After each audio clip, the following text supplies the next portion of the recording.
हो वीर बने गंभीर, पूर्ण तैर कर पार लिया भव सागर का तीर। अधीर हूँ मुझे धीर दो, सहन करूँ सब पीर। चीर चीर कर चिर लखूं अंतर की तस्वीर।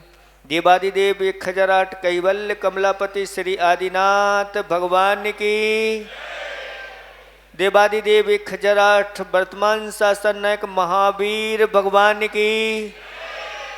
परम पूज्य 108 आचार्य पेवर गुरुवर श्री विद्यासागर जी महामुनिराज की।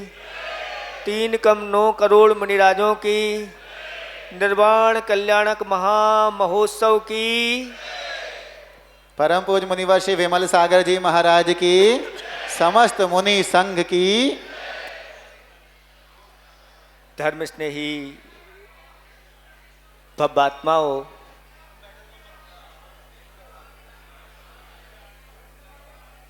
आप लोगों के लिए गुरुदेव की कृपा से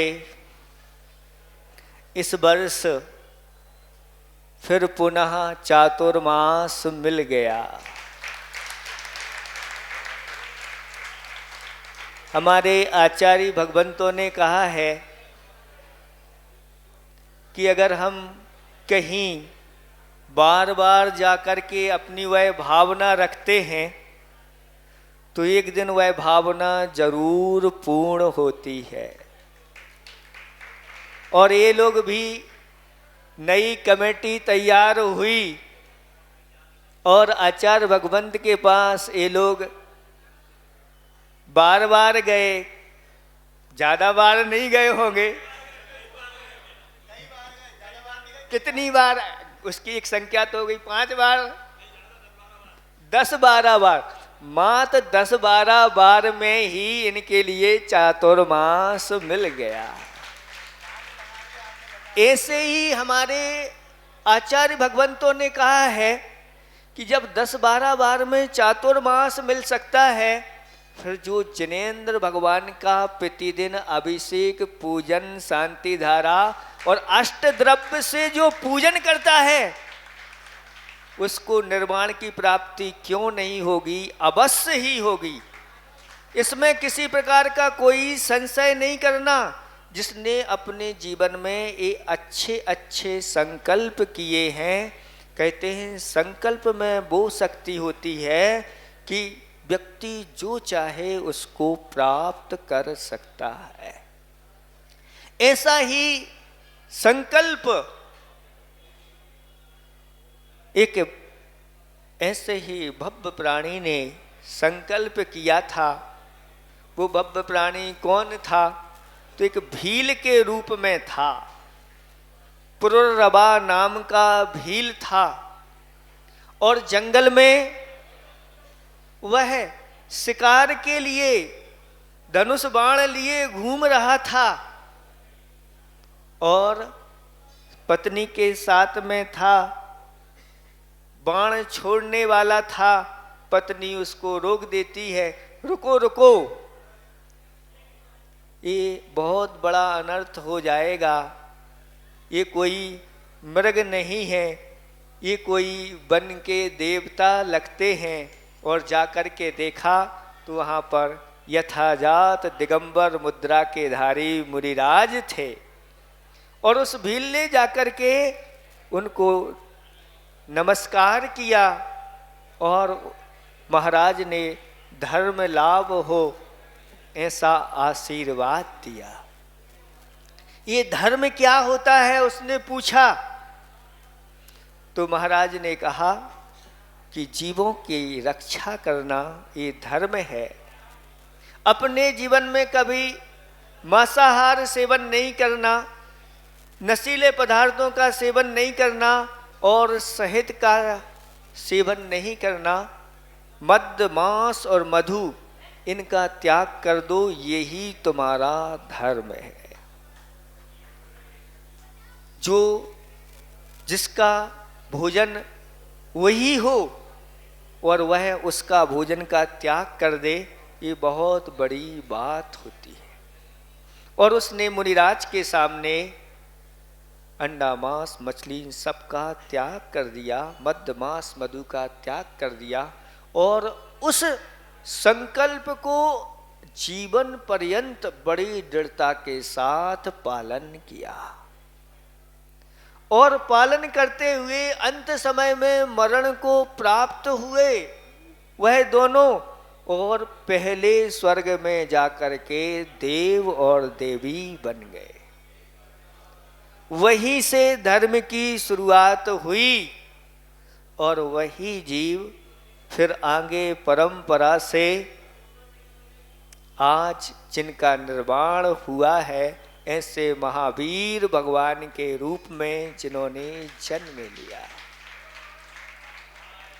शुरुआत कहाँ से हुई थी? मद्य मांस मधु के त्याग से हुई थी। कहते हैं कि ऐसे जिसके जीवन में ये संकल्प आ जाते हैं, एक दिन वह नियम से भगवान बन करके सिद्धालय में जाके विराजमान हो जाता है। इसलिए इन संकल्पों से कभी डरना नहीं चाहिए। एक बार अपने जीवन में ऐसे संकल्प आना चाहिए। कोई यहाँ पर ऐसा है जिसके जीवन में कोई संकल्प नहीं हो? है कोई ऐसा? आज वर्तमान में ऐसा प्रायः तो कोई मिलने वाला नहीं, दुर्लभ है।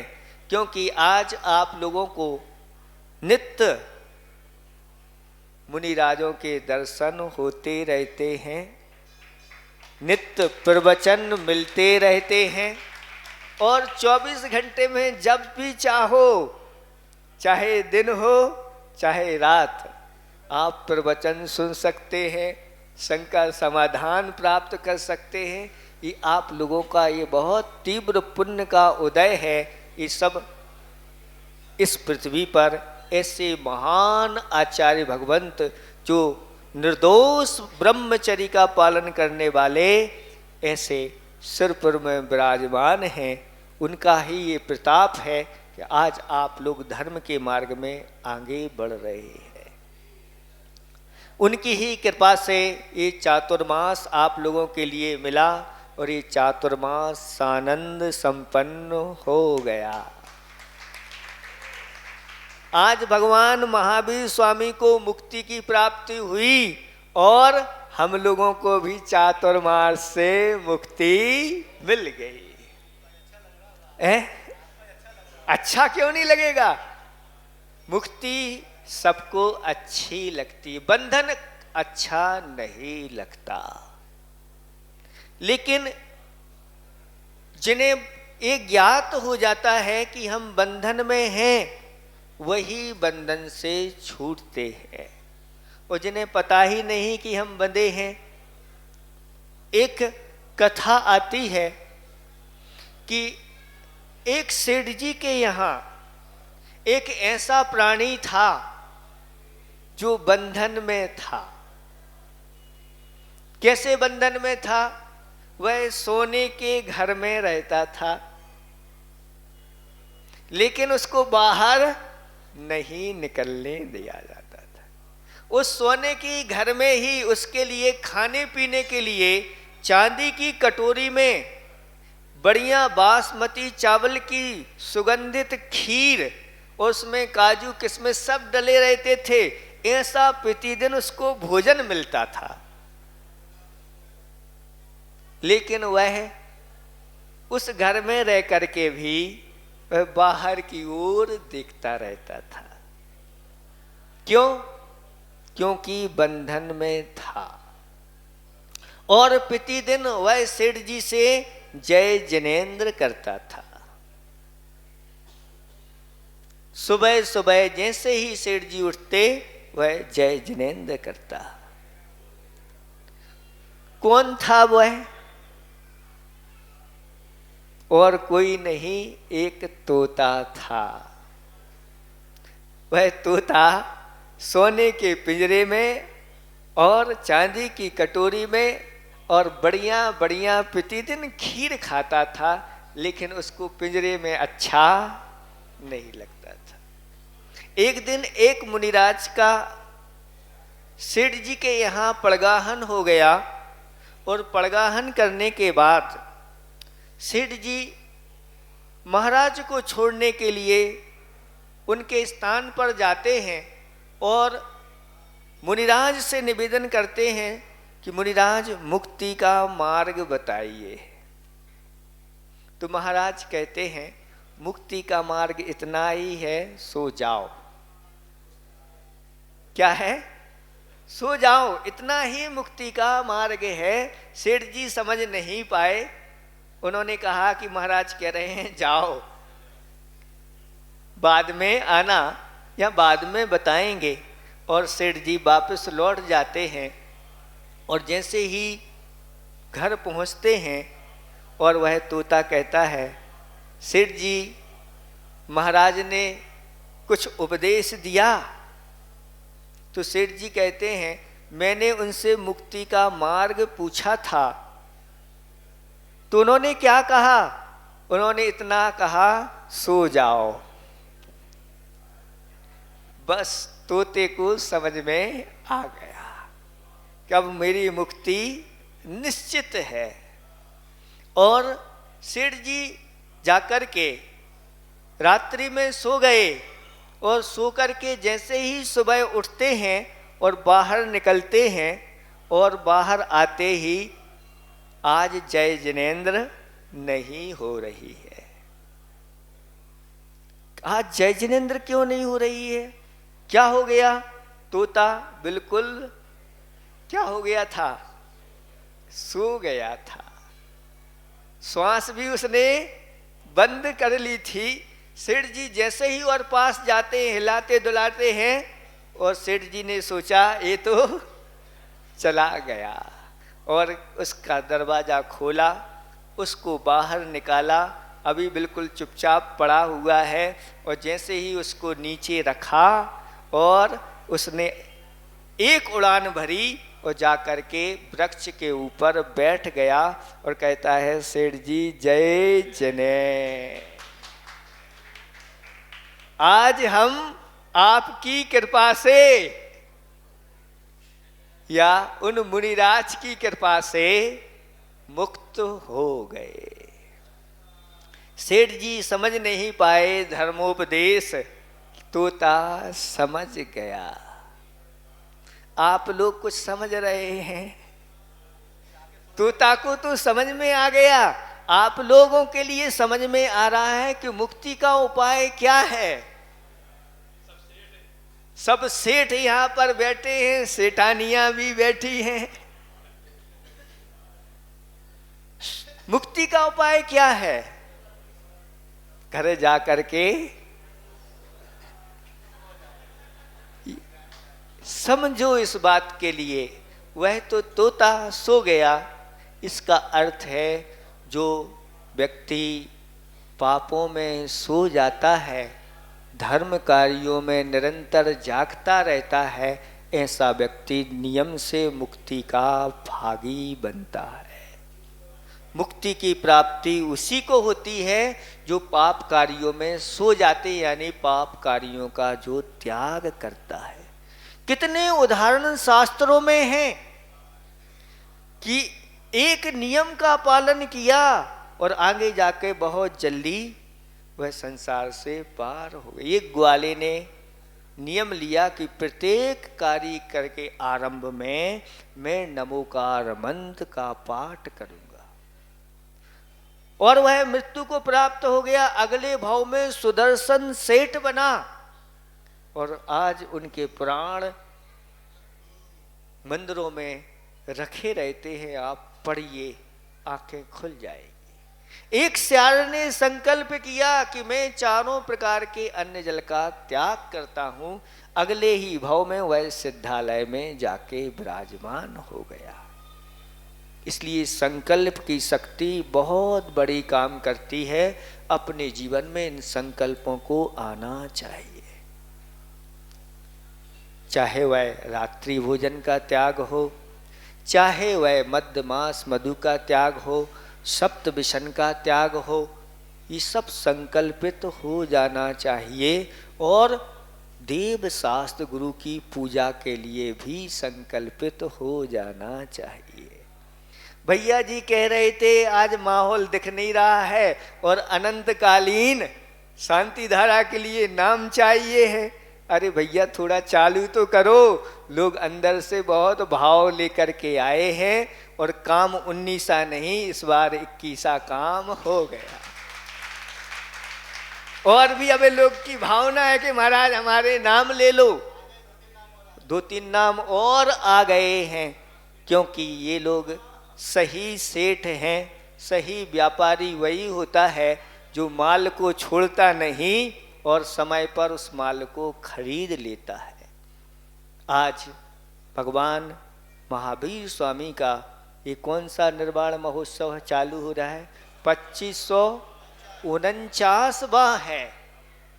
और आज से फिर एक नया वर्ष आप लोगों को ये मिलने वाला है और हर नए वर्ष की शुरुआत आप लोग अच्छे अच्छे भगवान के अभिषेक, शांति धारा, लाडू आदि आदि चढ़ा करके जो धर्म की शुरुआत या वर्ष के प्रारंभ की शुरुआत करता है उसका वर्ष मंगलिक होता है, मंगलमय उसका वर्ष निकलता है, ऐसा हमारे आचार्य भगवंतों ने कहा है। इसके साथ साथ अब समापन है। समापन के बाद हम कहाँ जाएंगे कोई भरोसा नहीं। चातुर्मास हो गया है। चातुर्मास के दौरान हम चारों मुनिराजों से कोई इस प्रकार का व्यवहार हो गया हो जिसके माध्यम से आप लोगों को कोई कष्ट पहुंचा हो, तो इस चतुर्मास के अंत में हम सबसे क्षमा कर मांगते हैं, सभी को क्षमा करते हैं और यही भावना करते हैं कि सबसे क्षमा, सबको क्षमा, सभी बहुत शीघ्र बने परमात्मा। आप लोग जल्दी से जल्दी, क्योंकि जो भी मुनिराजों की संगति में आया है अब चिंता नहीं करना। जो अच्छी संगति कर लेता है उनसे परिचय में आ जाता है।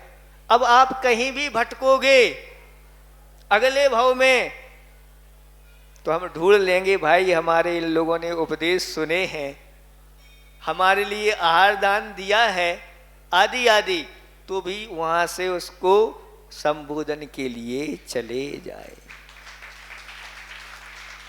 और अगर हम भटक गए, कोई संसार में भरोसा नहीं होता, कब कौन कहाँ भटक जाए, तो हम भटक जाएं तो आप लोग भी जहां मिल जाएं उस प्रकार से, क्योंकि हम सबको एक ही लक्ष्य बनाना है, एक ही संकल्प करना है। हमें जल्दी से जल्दी, जैसे आज के दिन भगवान महावीर स्वामी ने निर्वाण को प्राप्त किया, ऐसे सुख को प्राप्त किया जिस सुख के बाद कभी दुख नहीं आता है। संसार का सुख सुख नहीं, सुखाभास है, क्योंकि ये इंद्रिय सुख है। और सुख के बारे में आचार्य भगवंतों ने कहा कि मनुष्यों में चक्रवर्ती को जो सुख होता है उससे अनंत गुणा सुख जगन्न भोग भूमि के जीवों को होता है, उससे भी अनंत गुणा मध्यम भोग भूमि के जीवों को होता है, उससे भी अनंत गुणा उत्तम भोग भूमि को होता है, उससे भी अनंत गुणा भवनात्रक के जो देव होते हैं उनको होता है, उनसे भी और बढ़कर के जो पहले स्वर्ग के देव होते हैं। फिर इस प्रकार से क्रम से 16वें स्वर्ग थे, इसके बाद फिर 9 ग्रेविक, 9 अनुदिश, और जो सर्वार्थ सिद्धि के देव होते हैं, सबसे ज़्यादा सुख उनको होता है इंद्रिय सुख। ये इंद्रिय सुख है, लेकिन आचार्य भगवंत कहते हैं उन सबसे ज़्यादा सुख अगर कोई को होता है तो एक मुनिराज जो शुद्धोपयोगी होते हैं, जो शुद्धोपयोग में लीन हो जाते हैं, उनको जो सुख होता है वो उनसे भी ज़्यादा होता है। और फिर क्रम से बढ़ते चले जाते हैं और 14वें गुणस्थान तक पहुंच जाते हैं। क्रम क्रम से ये सुख बढ़ता चला जाता है और इन सब का सुख एक तरफ, और जो सिद्ध परमेष्टि होते हैं उनके एक समय का जो सुख होता है उसकी तुलना कर नहीं सकते, ऐसा सिद्धालय में सुख होता है। उस सुख की प्राप्ति करने के लिए आचार्य भगवंतों ने कहा कि जो ऐसा इस कलिकाल में सिद्धांत करता है कि सर्वश्रेष्ठ कोई आत्मा का सुख है वह शुद्धों को होता है, ऐसी श्रद्धा वर्तमान में करता है वह भव्य है, ऐसा कहा गया। ये भव्य की पहचान है। और वह भव्य की पहचान वह भी अब संकल्पित हो जाता है कि भगवान मुझे भी ये निर्वाण सुख की प्राप्ति चाहिए। जब आप पूजा करते हैं तो पूजा में प्रत्येक द्रव्य में जो 8 द्रव्य होती हैं उसमें यही भावना रहती है कि मुझे वह सुख प्राप्त हो।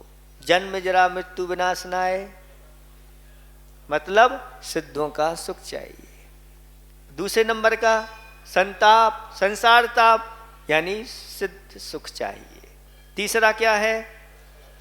अक्षय, वही सिद्ध सुख। इन सब में सिद्धों का सुख इसमें आ जाता है, यही भावना होती है।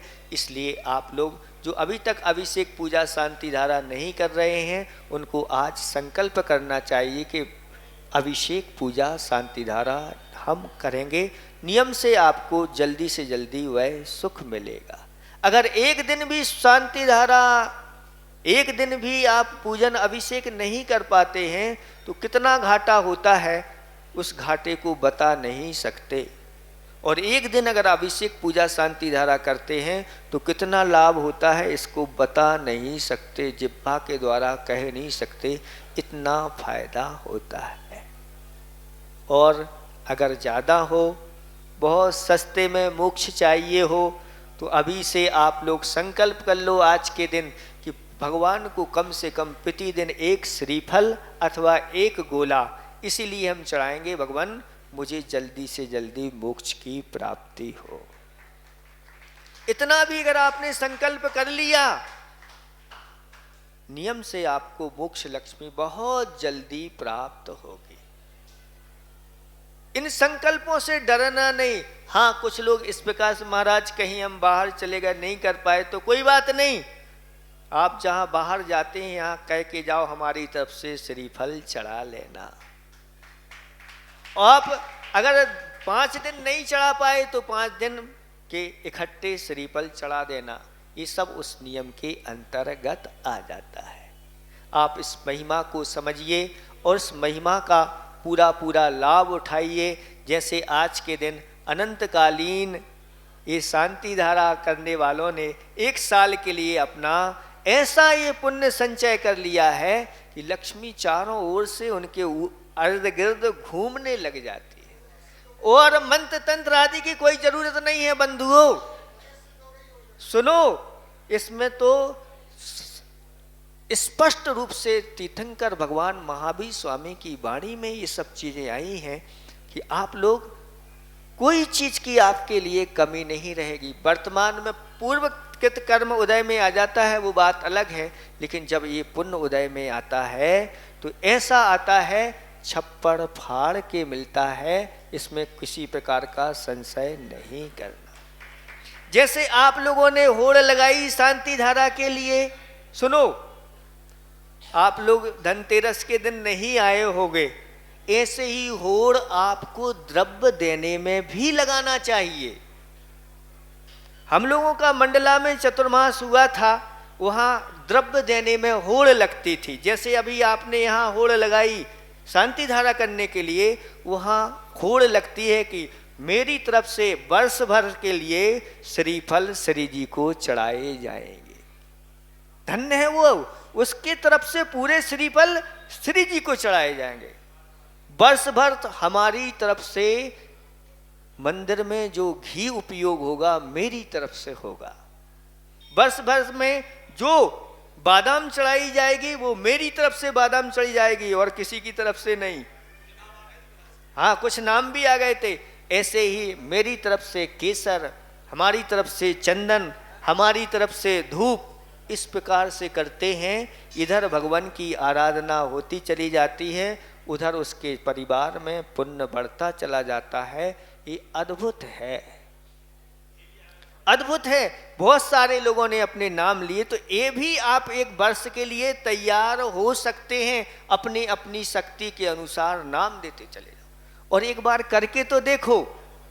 1 साल के लिए करके देखो कि मेरी तरफ से श्रीफल चढ़ने दो, देखो उसका क्या आनंद आता है और क्या उसका फल होता है। दिन दोगुनी रात चौगुनी वृद्धि को प्राप्त होता चला जाता है। ऐसा यह धर्म का महत्व है, धर्म की महिमा अचिंत्य है। यहाँ तक आपको क्या बताएं, एकमात्र एक कुत्ते के लिए जिसने जीवन भर पर्यंत पाप किए और उसके लिए नमोकार मंत्र सुना दिया गया, अंत समय में वह कुत्ता यक्षों का इंद्र बन गया, राजा बना, स्वामी बन गया। ऐसी जिनेंद्र की महिमा है। इसलिए आप लोग इन अवसरों का अच्छी तरह से लाभ उठा लेना चाहिए, चूकना नहीं चाहिए। और आप लोगों को बता दें, अब हमारा समय यहाँ पूरा हो गया है। यहाँ से विहार करके अभी भोपाल से बाहर नहीं जा रहे हैं, क्योंकि जब तक पिच्छी का परिवर्तन नहीं हुआ है तब तक चिंता नहीं करना, भोपाल छोड़ करके नहीं जाएंगे। पिच्छी का परिवर्तन के बाद फिर हम लोग फ्री हो जाते हैं। शुरुआत में एक विधान यहाँ पर चौक में हुआ था, वो प्रथम मंगलाचरण था। द्वितीय मध्य का मंगलाचरण आप लोगों ने जवाहर चौक में किया है। अब अंतिम मंगलाचरण भी पूरे भोपाल को मिलकर के करना है। क्यों करना है? क्योंकि यह मंगलाचरण सामान्य मंगलाचरण नहीं है। आप लोग अच्छी तरह से सुन लें। आचार्य भगवंत का 50वां आचार्य स्वर्णिम ये पदारोहण दिवस के उपलक्ष्य में या वर्ष के उपलक्ष्य में ये विधान हो रहा है। और समापन 10 तारीख को उसका समापन गुरुदेव की गुणगान गाते हुए यह समापन होगा।